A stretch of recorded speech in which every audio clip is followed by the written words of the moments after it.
আসসালামু আলাইকুম প্রিয় কৃষক ভাই বোন বন্ধুগণ, আশা করি সকলেই ভালো আছেন। নতুন আরেকটি ভিডিওতে আপনাদেরকে স্বাগত। আপনারা দেখতে পারতেছেন একটি বীজতলা। এটি মূলত হচ্ছে একটি আউশের বীজতলা, একটি শুকনো বীজতলা। মূলত শুকনো বীজতলা বৃষ্টির ফলে একটু বৃষ্টির পানি জমে গেছে। আজকে যেহেতু আউশ নিয়ে কথা বলবো, সেহেতু বলতেছি যে আউশের কিছু জাত আছে। আউশটা হচ্ছে মূলত এমন একটা ফসল যেটা দুইটি মৌসুমের মাঝামাঝি একটি অতিরিক্ত ফসল করলে অধিক লাভবান হওয়া যায়। যেমন বোরো এবং আমনের মাঝামাঝি মূলত আউশটা।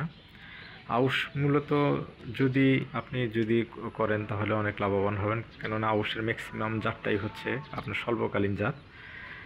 শুরু থেকে যখন আউশের জাতগুলো শুরু হয় তখন আমরা প্রথমে দেখতাম যে 2000 সালের পূর্বে দেখা যেত যে তখন BR-20 যে ছিল জাতটা, এটাকে অনেকে নিজামি বলতো। এটার জীবনকাল ছিল 115 দিন। তখন এটার গড় ফলন ছিল 3.5 মেট্রিক টন হেক্টর প্রতি। তার পরবর্তীতে আসে আউশের জন্যে BR-21, যেটাকে আমরা নিয়ামত বলতাম। সেটার গড় জীবনকাল ছিল 110 দিন। এটারও গড় ফলন ছিল 3 মেট্রিক টনের মতো হেক্টর প্রতি।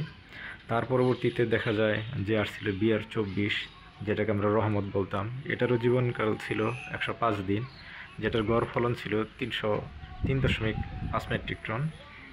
আর পরবর্তীতে আবার যখন আসে, পরবর্তীতে আরেকটি জাত করা হয়েছিল, উদ্ভাবন করা হয়েছিল, সেটা ছিল BR-26, যেটাকে আমরা শ্রাবণী বলতাম।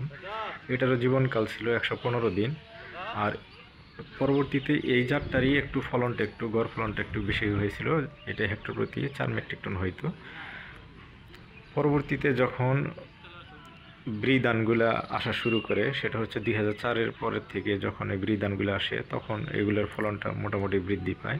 যেমন ব্রি ধান 42, সেটা 100 দিনের একটা জাত। এটা গড় ফলন হচ্ছে 3.5 মেট্রিক টন।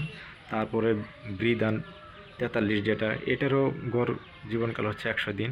এরও গড় ফলন হচ্ছে 3.5 মেট্রিক টন।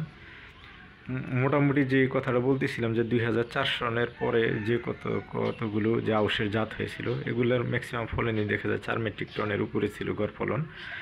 যারই ধারাবাহিকতায় আমরা দেখতে পাই যে বৃধান 88, বৃধান 48, এটার গড় জীবনকাল ছিল 110 দিন। আর এটার উৎপাদন ক্ষমতা ছিল আপনার 5.5 মেট্রিক টন। পরবর্তীতে বৃধান 55, এটাও 110 দিনের একটি জাত। এরও গড় ফলন হচ্ছে 5 মেট্রিক টন।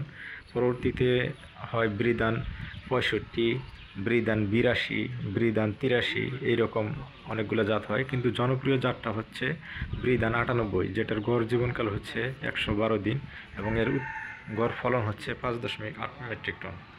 সুতরাং আপনারা জাত বুঝে দিনের উপর ভিত্তি করে, স্বল্পকালীন না কতদিন, এটার ভিত্তি করে আপনারা জাত নির্বাচন করে আউশটা করবেন।